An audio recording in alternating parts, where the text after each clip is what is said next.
Todd, what an absolute pleasure to have you on the show today. Thank you for joining. Thank you, Ari. I really appreciate the opportunity to be here. I'm going to jump right in.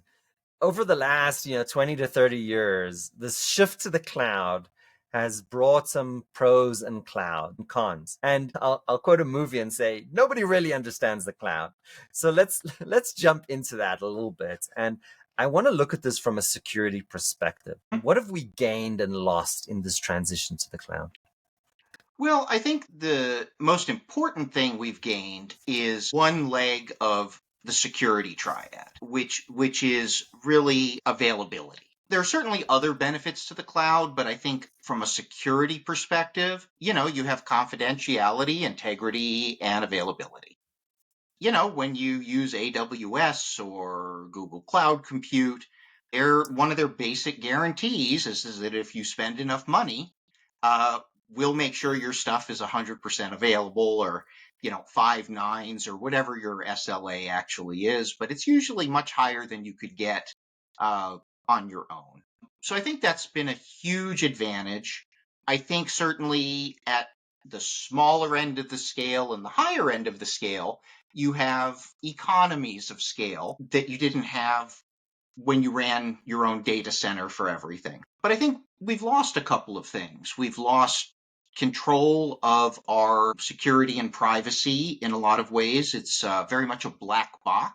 I would say that the one thing I would say, remind everybody, is that the cloud is not servers in the sky. You are renting somebody else's computers, their networks, their data center. And so at the end of the day, you are extending trust to them, but you don't have a right of inspection for the most part. You take it on faith that they're doing the right things. And so there are certain things that you can't do in the cloud or that you have to do differently.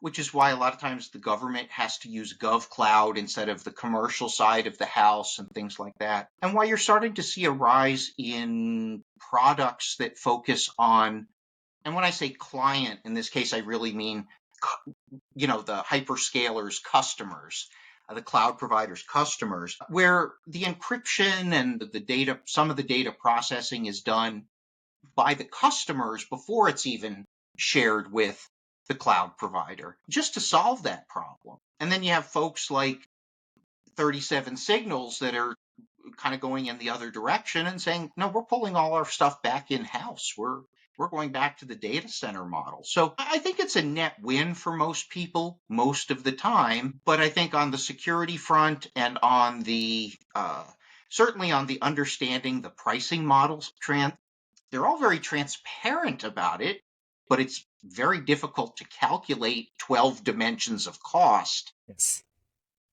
with any accuracy. So I think we've lost that too. Yeah. There's a little bit of a bait and switch happening there, right? Because when you're small and you have very little computing needs and very little, I would say, networking needs, that's a big cost driver. Then you're like, oh, this is great. And my bill's $100. But then when you start growing, you're like, well, hold on, this would be cheaper if I would do it myself, right? So you kind of lose that ability. I had a CTO that said that Lambda is the biggest scam because it's really their ability to lock you into their platform. I'm not sure I agree with that argument, but it definitely is an aspect of it to a certain degree. Ab- Absolutely. But the bigger bait and switch, I think, is the idea that the cloud reduces the labor cost. And it does at certain scales, right? If you don't have a big IT department, running, your security department can run some of the AWS tools, for example, to do logging and analytics and whatever. But past a certain point, I mean, you need people to run your EC2 compute instances and your logging infrastructure and to put the firewalls and load balancers in your cloud network. So you haven't done away with networking. You've just shifted who owns the actual physical network from who has to manage it. AWS dedicates several pages, for example, to their split responsibility model. But I don't think that gets talked about a lot when people make this strategic decision. And maybe that's part of what's been lost too. Yeah. That's an incredibly important point. I want to come back to the split responsibility model because I think that's really important for executives to understand. But before that, a critical point is that when we just had our own IT, we had, millions of different methods of doing things. It Hmm. was it was a form of security through obscurity in some way. The problem is now we've consolidated it incredibly. So we have everything running on basically three large platforms. Yeah. What that means is that hacking those platforms, finding a vulnerability there, the payout is huge. Is this something you think that we're going to see in the future? People saying, "Okay, look, I want to go away from this consolidated risk." It's funny. I know what you're talking about. This argument has been around since Microsoft rose to prominence, and the idea of a monoculture, Yes, um, I think, is an important one. However, having said that, I still think that there's enough variation and complexity, especially when you count not just the big three, but but without intending any slight to them, I happen to like them, but the second tier providers, DigitalOcean, Rackspace. Heroku, and some of those are actually running on, AWS or Azure infrastructure too. And so, but, but at the end of the day, there there are enough layers and enough complexity. In the early days when, AWS was EC2 and S3 and a handful of other services, I think that argument carried a lot more weight. Now that it's 200 and some separate services, and quite frankly, a lot of people who are using compute instances are really still running data centers. They're just running it in the cloud. I don't know that that's the biggest risk to security. It's a risk, but I think it falls out of maybe the top 5 or 10 biggest items of risk, which are, I think, a little bit more associated with the fact that you are renting other people's computers. That brings me to my follow-up question. What should we be thinking about when it comes to the top risk elements, right? How should we even look at the ecosystem or lay of the land? There's a pure security answer to that, and then there's a business focused Right. answer to that. And if you want to complicate matters further, there's a, customer and privacy perspective to that as well. So there are a couple of lenses you can put on that. And I think that the traditional way that we have thought about security goes away in the cloud. The idea that there's a perimeter, the idea that you can control everybody who potentially has access to your systems isn't really true in the cloud, no matter what the cloud providers say. However, from the standpoint of the average company's ability to do a reasonable job with fewer dedicated resources and to address some of those core security concerns in some prepackaged ways, I think that's actually improved with cloud infrastructure. And I'm not necessarily defending that as the gold standard, but I'm saying that some of the things that you used to see all the time in the industry, basically people not changing the default passwords on their routers and just Right. really basic things like that are less of a problem now because I think they're the cloud providers layer on identity management and multi-factor authentication and things like that for at least the administrators of the accounts by default in most cases, which I don't think necessarily always is top of mind when you're doing it in house. And that's a really important point because it's true that we're consolidating risk, but we're also consolidating protection efforts. And Yes. when you think about it, there are very few private companies that will pay $1 million to pen testers to succeed to penetrate their environment, right? Like nobody's doing that except for the big three, and nobody has the size of the security teams that are rolling out mandatory policies to make sure that you're secure. The chances that you will be vulnerable just by making a mistake is huge if you're running your own infrastructure. But that brings me back to this idea of the shared accountability, right? Yes. On the one hand, I'm managing the configuration of my system. I might, and I apologize for name dropping some AWS techniques, but, I might not have guard duty turned on. I might not have, inspector turned on. I might not have all these things or be paying attention to them. So Sure.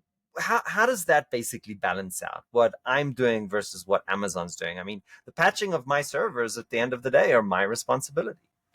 Yes, and this is kind of the modern question, right? This is the 21st century problem that we're all looking at, which is that at the end of the day, a lot of the things that we are outsourcing from a business perspective is risk, right? There are three things you can do with risk. You can mitigate it, you can accept it, or you can transfer it. And to some extent, I think businesses believe, whether or not it's true, they believe they are transferring most of these risks to the cloud. And to some extent, the cloud providers, yes, if you know where to look, they're very clear about what is really being transferred and what is not, but they are also selling mitigations, right? Hey, your stuff gets, somebody hacks into your system and steals your data or defaces your website or whatever, and you've paid for Amazon Glacier or other things.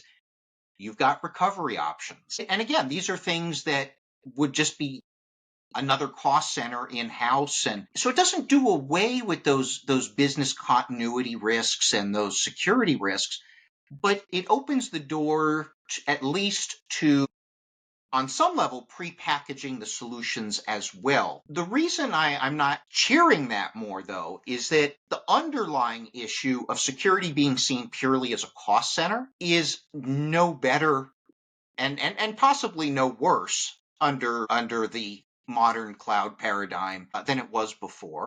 But it's definitely not something that I think most companies are really thinking about.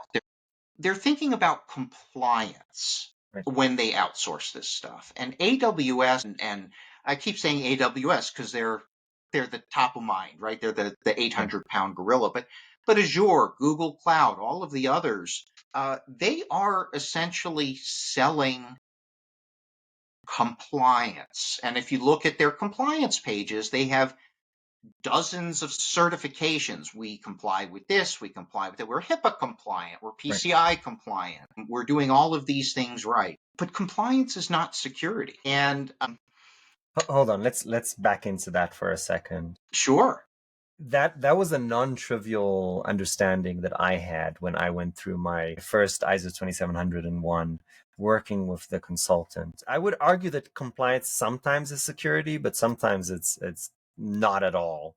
So break this down to us, sure. when is compliance security? What are the risks of just being compliant but really not improving your security posture? Well, arguing by allegory and similes is always a little risky.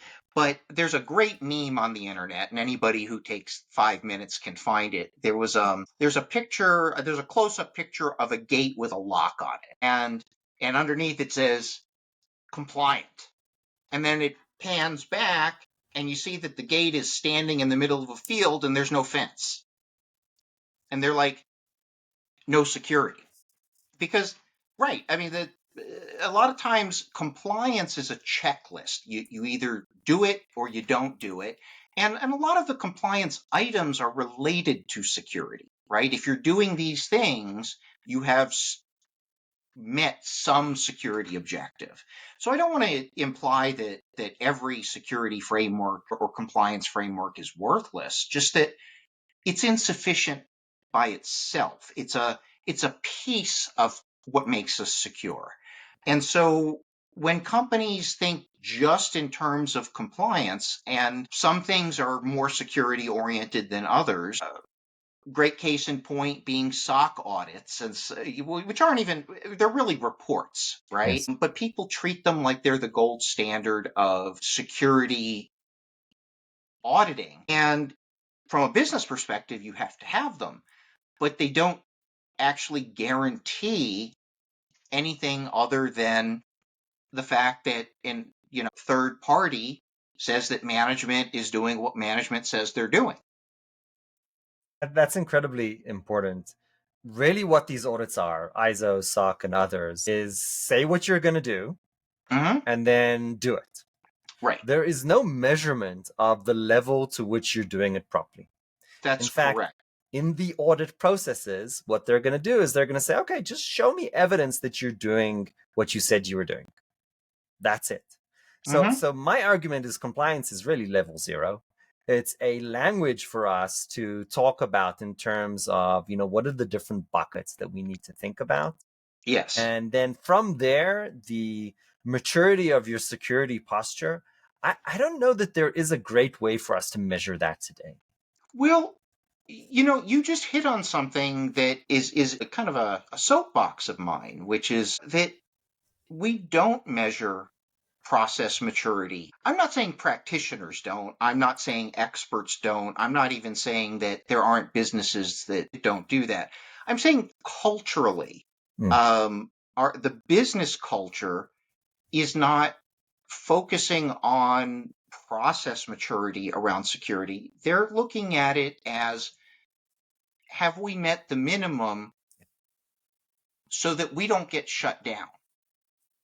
Um, Or get sued and be or liable. sued or whatever. Listen, we had uh, the credit agencies. There was 145 million people had their Yeah. social security numbers exposed a couple years ago.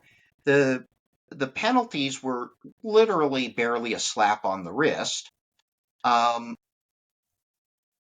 so when people talk about threat modeling in a business setting, faces will go blank. Like, what do you mean Right. threat modeling? We just want to know that we're compliant and we can do business.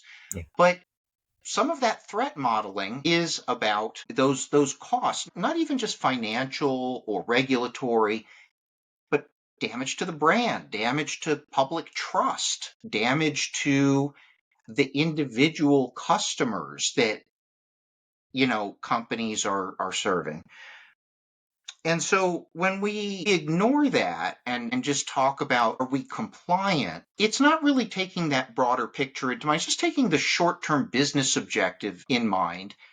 And I don't want to make that sound like that's always the fault of the business leaders. I think to some extent, we have just a massive disconnect in our society about the importance of security and privacy, what that takes, why it matters, and the fact that it's not about always a technology solution. And I don't want to bang too hard on this point, but I'll just say one more thing and kind of let it go at that. In my experience, the process maturity and the ability to think about what is it we're really trying to defend against and why, not only is a better solution in the long run, not only is it a cheaper option for the business, but at the end of the day, it shifts the conversation from, well, look, we don't want to spend $500,000 remediating this old piece of equipment that we rely on, to why are we doing things this way when we could be standing out from our competitors in a positive way by showing that we care about customer privacy and security and all of these things that the compliance frameworks are supposed to measure, but they do through proxy metrics. Yeah, I think that's a great point. There's a huge opportunity here for, just showcasing your business that you're going way beyond compliance. And I would argue that the way that the industry should reposition compliance is that it's level zero. And there's a Mm-hmm. level one, two, three beyond compliance. I think that's a really important point. If we don't at least acknowledge our gaps, then we won't be able to address them. Absolutely. Absolutely. I couldn't agree more. Todd, let me ask you this. I want to do a sharp shift with your permission into Sure. identity. I look at, spam, and I think about this massive amount of spam would just go away if Mm-hmm. we identified who is the know your customer when it comes to buying domains, when it comes to buying hosting, when it comes to buying email services and Outlook. I mean, to me, Microsoft, GoDaddy, and there's hundreds of more, players in this industry they're making money off spam to a certain degree. Hmm. And I mean, if they had know your customer requirements, wouldn't a big portion of that go away? I'll make my argument even stronger. Snapchat, right? Huge Hmm. pedophilia issues with Snapchat. Know your customer. Also, like that would completely change the picture. Why aren't we doing more when it comes to identity management and verification? I think there are pros and cons to doing that. And let me start by saying that some of the problems that we talk about when we talk about things like spam are legacy problems. Very few people today, again, I if you're an older business person, you know what a fax machine is. If you're new to the workforce, you don't. You've never seen one, or it's been in a museum. Email was never designed for the level of security that we really ultimately expect from it. And one of the reasons we have problems is largely because of the monoculture that's been created with email. And I can talk about that in more detail if you think it's interesting, but there is a monoculture. The email protocols have been around for so long. They were never designed for this. There have been many, many efforts over the past 40 years to design better communications protocols, more secure. But at the end of the day, email can't be fixed. It is the nature of the protocol and the platform to be easy to hijack using technology that people didn't have 40 years ago. But even back then, people had problems. It was just more manageable because there were fewer email systems, smaller volumes, less automation of the spam. But your question is really about identity. But email's a good use case because unless you start bolting on additional security measures that, quite frankly, most people find complicated and burdensome, you actually can't authenticate most emails that the average consumer is dealing with. Now, again, business to business, within government and other specialized industries, that's a little bit different. But for the average person, there is no meaningful way for them to authenticate an email. And I would argue that many efforts and many businesses have been built around that idea. I mean, listen, I love Proton. And before it turned out that they actually had a whole lot less security than everybody that they told everybody, Hushmail used to have a great reputation because it was built by the PGP people. That they lost a little luster along the way, but people have been trying to fix that for a long time, and I don't think that's salvageable. The question of identity, though, goes to privacy, right? Because at a certain point, it's one thing if you're saying, "Hey, you're getting emails from PayPal. Why can't we authenticate those? Well, why can't the emails from your bank be properly authenticated or things like that?" But if we take a more global view, I mean, we have countries where freedom of the press, freedom of speech are a lot less protected than they are here in the United States. Do we want to create an ecosystem where only essentially government approved services, communications, really anything tied to the domain infrastructure? I mean, we do have that today. It's not obvious to most people, but the US really still fundamentally owns the entire um, domain naming system and much of the infrastructure. The DNS routes, for example, or there's so much power that's really centralized in what was supposed to be a decentralized communication system. That what you do is you look at whistleblowers are a great example.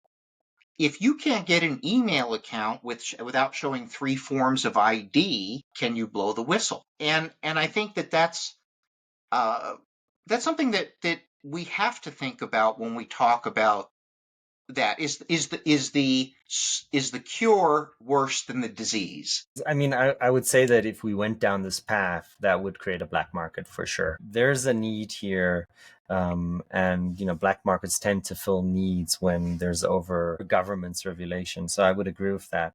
But on the other hand, when we're not looking at organized crime, we're not looking at malicious attacks by countries. When it's just your run of a mill criminal doing something wrong, abusing systems that are so easy to abuse and be anonymous, it begs the question: are we doing enough?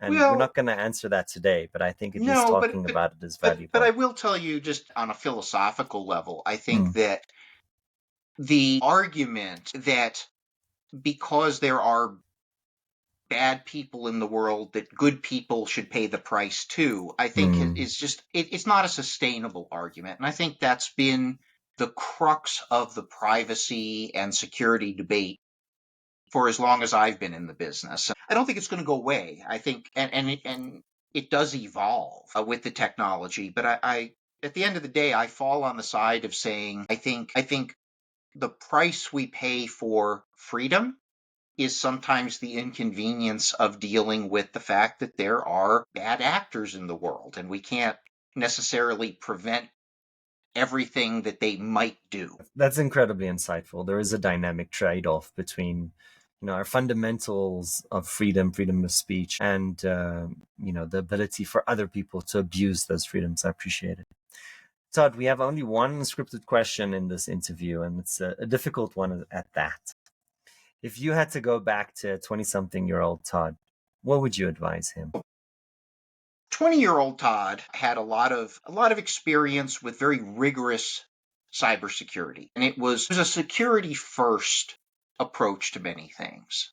Right? Technology was the solution. Technology could fix anything, and just like the question about what can solve the spam problem, right? The assumption was if you apply the right technical controls, you could fix it. I have some shaggy dog stories about some of the early anti-spam tools that were available, the Bayesian filters and proof of work headers in emails and things like that that a lot of us struggled with, and because we were looking for that technical solution. What 20-year-old Todd didn't know though is that one, almost every problem is a people problem, and two, that from a career perspective, business has to come first. And if you want to succeed in security, you don't do it by telling people what a scary world it is out there and all the things that can go wrong, because they know that,